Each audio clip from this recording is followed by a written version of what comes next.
Hello po, welcome sa ating Midday Boost program at ngayon po ay napaka-special at sisiguraduhin po namin na at least once a month or no, not once a month, once a week, dalawa kaming gagawa ng program na ito ngayong 2026 na ito. Bakit? Kasi alam nyo po yung importansya ng pamilya.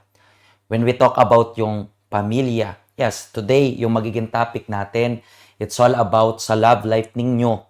Pero when we talk about kasi pamilya, alam natin na yung pamilya dito sa Hong Kong, nakikita natin na in the same way na ang pamilya ay nagbibigay ng encouragement sa mga members natin, not only members natin, but yung mga kababayan natin na nagtatrabaho dito, madalas ito rin yung nagiging reason ng discouragement nila.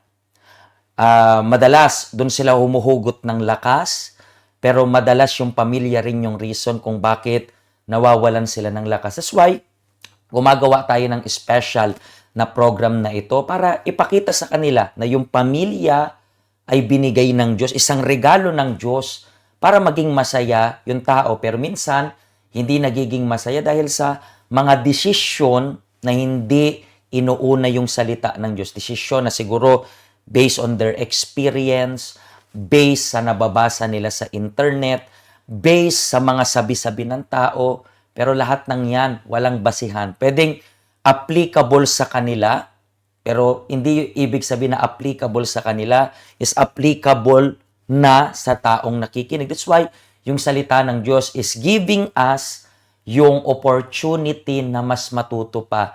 That's the reason why ikaw nandito ka rin today and then you are going to speak, I believe, directly sa mga kababaihan and hindi lang isang side. Kasi pwede na lang sabihin, no, nasasabi mo yan, pastor, kasi lalaki ka. Pero kaming mga babae, so ikaw ang boses ng kababaihan this morning. Kasi pag sinabing pamilya, involve agad dyan yung emotion. And alam natin yung babae, sinasabi ng mundo na yung babae ay emotional. Which is, pwede natin yung piliin bilang babae. Pwede kong piliin kung magiging emotional ba ako o magiging rational sa pamilya ko. Kasi kung emotional lang, makikita ko yung kailangan ng pamilya ko. Makikita ko na ganito, ganyan yung nangyayari. And pwede akong maapektuhan. At kapag dinibdib ko yun, maapektuhan din yung lahat ng mga pwede ko gawin sa trabaho, the way akong mag-react. So, lahat yun apektado. So, kung matatag yung, sabi natin, yung pundasyon mo sa pamilya mo, okay yung relationship nyo, okay yung sarili mo, malaking apekto talaga yun. So, pwede yun maka-apekto in good side, pwede rin yun maka-apekto in bad side. That's why, nasa faith po tayo ng it is written. Mula yan nung bagong taon until February 9, nagme-meditate tayo ng salita ng Diyos. And it happened na today, alam nyo po na karamihan sa inyo, meron itong bookmarker na ito. And itong bookmarker na ito ay binabasa natin to every day.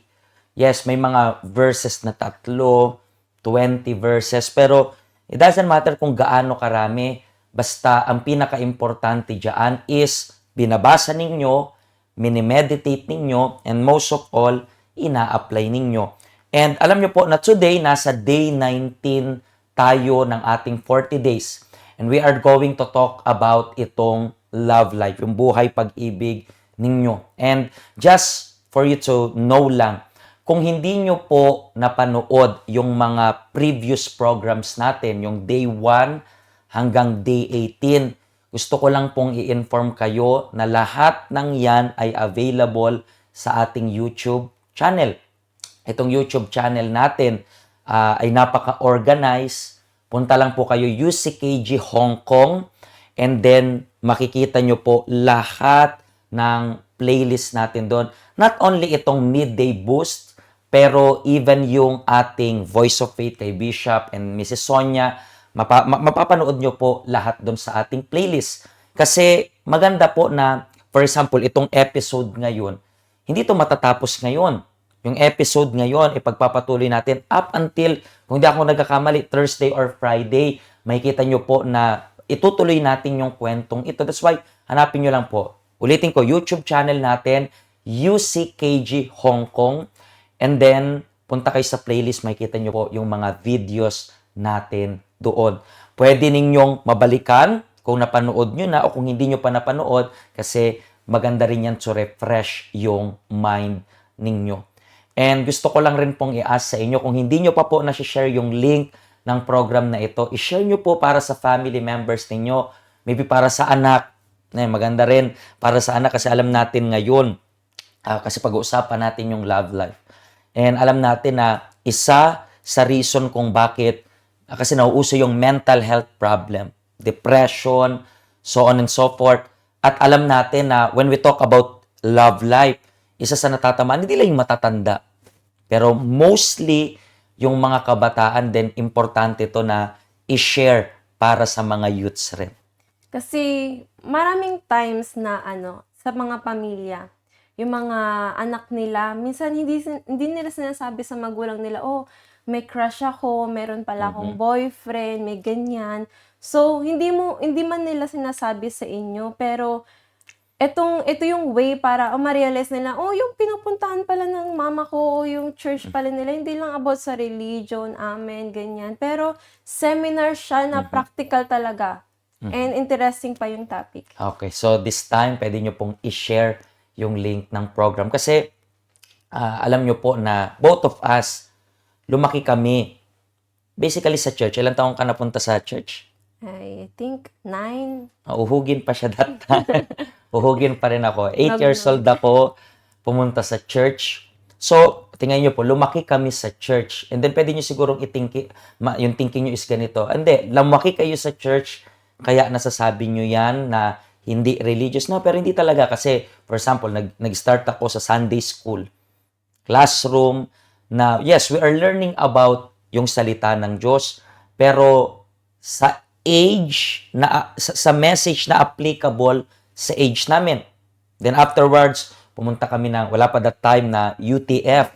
So, yung UTF, actually, kami rin yung nangangalaga dito sa Hong Kong and we are reminding you lang po na ito po ay nagte-take place every Saturday ng 5 p.m. So, kung may alaga po kayo, pwede nyo i-introduce sa wife ko, i-introduce sa akin, introduce nyo po sa mga assistants and then i-guide po nila kayo kung anong dapat ninyong gawin, mga inaalagaan ninyo. And afterwards, nag-VYG kami. Then, naging assistants, naging pastor ako, naging assistant rin siya. And then, throughout yung buhay namin, nagkaroon kami ng guidance and direction sa Diyos. And then right now, we are married. Last Tuesday, we celebrate yung hindi Tuesday, Wednesday. Kasi nakakalimutan niya. Alam niyo po ba nakakalimutan niya? Diba sabi nila ang babae daw yung nakakaalala pero sa case namin, tingnan nyo, iba. Ako yung nakakaalala. Naalala ko dahil sa Facebook. Kasi nag-post sila, oh, may memories kayo. But anyway, so let's talk about yung love life. Okay? Tingnan natin yung verse of the day natin for today. Nakasulat po dyan, libro ng Genesis chapter 24 mula verse 1 hanggang verse 2. It's written like this. Matandang-matanda na si Abraham at pinagpala siya ng Panginoon sa lahat ng bagay. Isang araw, kinausap niya ang tagapamahalang alipin niya na nag-aasikaso ng lahat ng ari-arian niya. Sabi niya ganito, sumumpa ka sa akin sa pangalan ng Panginoon, ang Diyos ng kalangitan at ng lupa, na hindi ka pipili ng taga rito sa Kanaan, na kasama nating naninirahan dito para mapangasawa ng anak kong si Isaac. Makita natin dito, Grace, na si Abraham, matandang-matanda na, and usually, di ba, pag may mga edad na, yung magulang. Let's talk about magulang. Walang pinakahuli, kasi kung alam mong malapit ka ng mamatay, hindi ka magsasalita or hindi ka mag-aas ng something para lang magsayang ng laway. Hindi ka mag-aas ng something which is not that irrelevant. not that important. Yung i-ask mo is something na napaka-importante. Kasi huling yugto na yun ng buhay mo, parang hindi mo alam kung bukas buhay ka pa.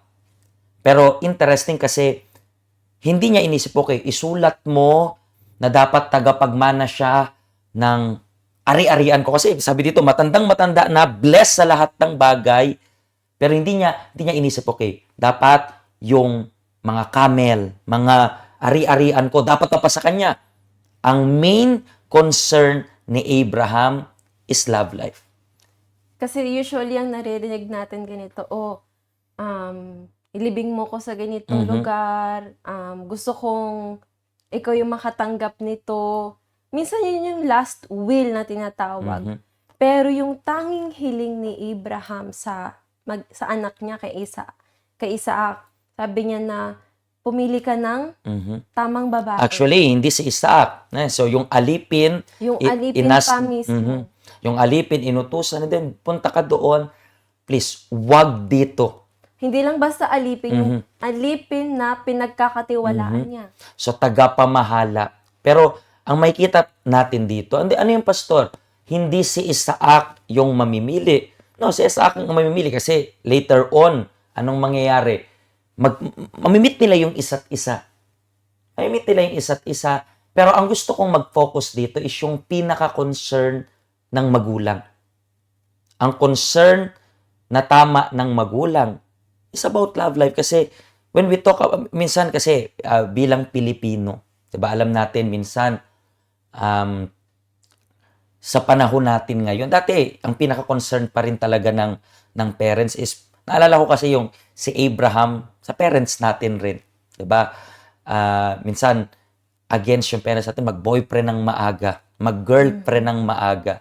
Ayaw nila yan. Ganyan yung typical na magulang nung panahon dati. Even ganito dito, si Abraham, kasi imagine mo, wala pang girlfriend si Isaac, medyo may edad na rin si Isaac, and hinayaan niya na yung parents niya, kasi parents knows the best. Yes, hindi lahat, pero yung parents natin, alam yung, ang dami ng pinagdaanan ng parents natin, di ba?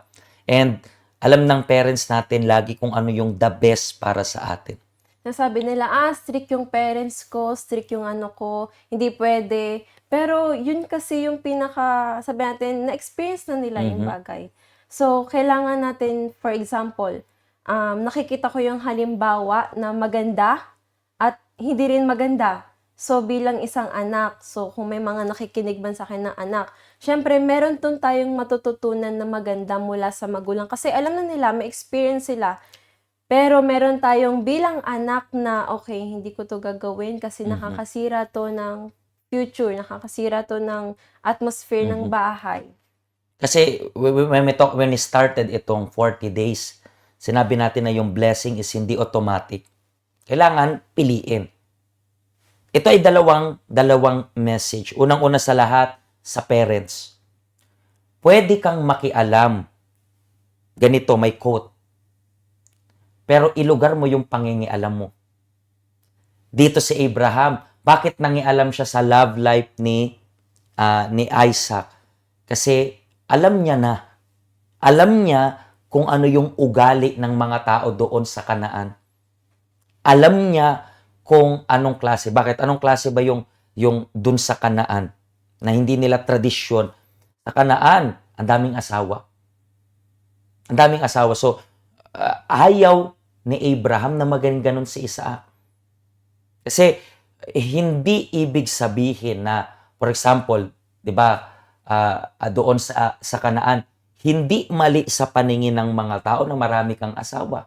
Pero remember this, hindi ibig sabihin na hindi mali sa paningin ng tao is hindi na mali sa paningin ng Diyos. Kasi sa paningin ng Diyos, isa lang supposed to be yung asawa natin. So, tingin nyo, sa time na dapat mangialam, nangialam. Naintindihan nyo po ba? Kasi minsan, sa time na hindi dapat mangialam, may mga magulang nangingialam.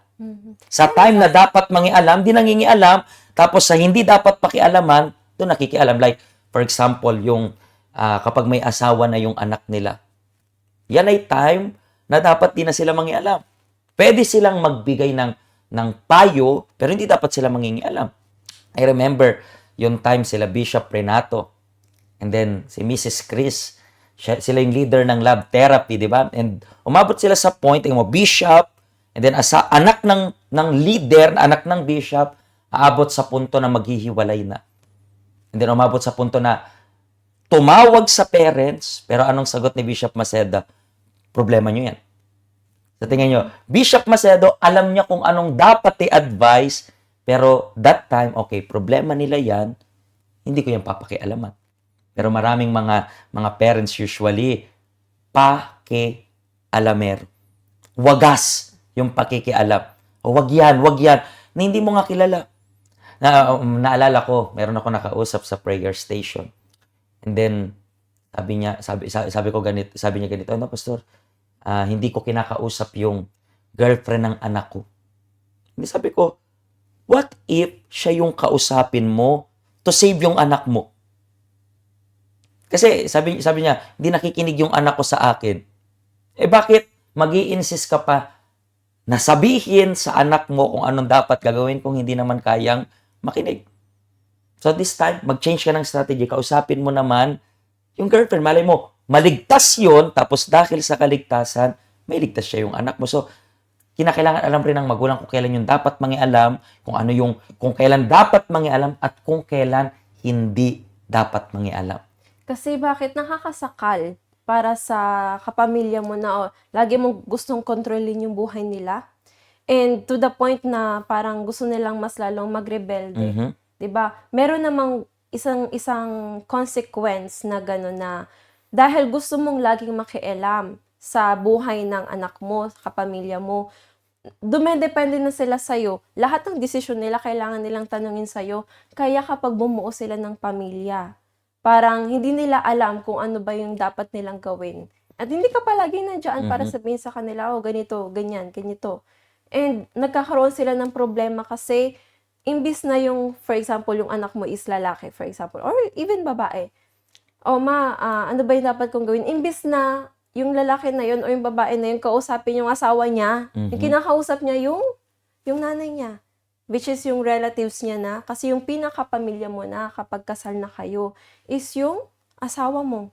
And bakit namin ine-explain to? Pag-uusapan pa natin ito. I-invite ko ulit siya maging guest by next week. Once a week, we are going to try na yung best na dalawa kami yung gagawa. Pero intindihin nyo po ito, importante yung love life. Kasi ang love life, yan ay nagre-reflect ng relationship natin sa Diyos. Mahirap maging okay yung relationship mo sa Diyos kapag hindi okay yung love life mo. Marami kang alalahan. So, puputulin na lang rin namin dito. And then bukas po, yes, ako lang mag-isa bukas, pero ipagpapatuloy natin ito kung paano naghanap yung alipin ng mapapangasawa. Panoorin nyo bukas kasi meron siyang ginawang something na special para doon sa paghahanap ng mapapangasawa kay Isaac. Pero ang pinaka-main concern dapat ng magulang is tama yung mapangasawa ng anak kung single pa. Yung single pa. Pero kung may asawa na, wag nang mga alam na, hiwalayan mo yan. No, walang ganyan. Maging magulang ka, ibig sabihin, dapat nandyan ka to support na lang siya. Naintindihan niyo po bakit? Kasi kung kontrabida ka rin, 'di ba? Ayaw natin mag-open up sa kontrabida. Gusto natin mag-open up sa kaibigan. So, dapat maging kaibigan ka ng anak mo. Okay? Kung wala pa po kayo actually nitong bookmarker na ito, bisitahin nyo po yung aming help center. Ito po yung ating address. Ito po yung ating schedule. And even today, pwede po kayong pumunta para kunin yung bookmarker na ito. And then ngayong weekend po, meron tayong OFW event. Meron rin tayong Lord Supper. Mga kaibigan, I believe na nag-enjoy kayo sa program namin today. So sana po, i-share nyo yung link ng program na ito. And then sabihin mo, pakinggan mo to mga sawian. Pakinggan mo para sa love life mo. And then for sure na yung blessing ng Diyos ay nandyan kung makikinig ka at i-apply mo. Kasi walang point na alam mo pero hindi mo naman ginagawa. Iba ang knowing sa doing. Okay? Please, pa-share po ng link ng program na ito para sa lahat. Pagpalain po kayo ng Diyos. Makita-kita po tayo once again tomorrow.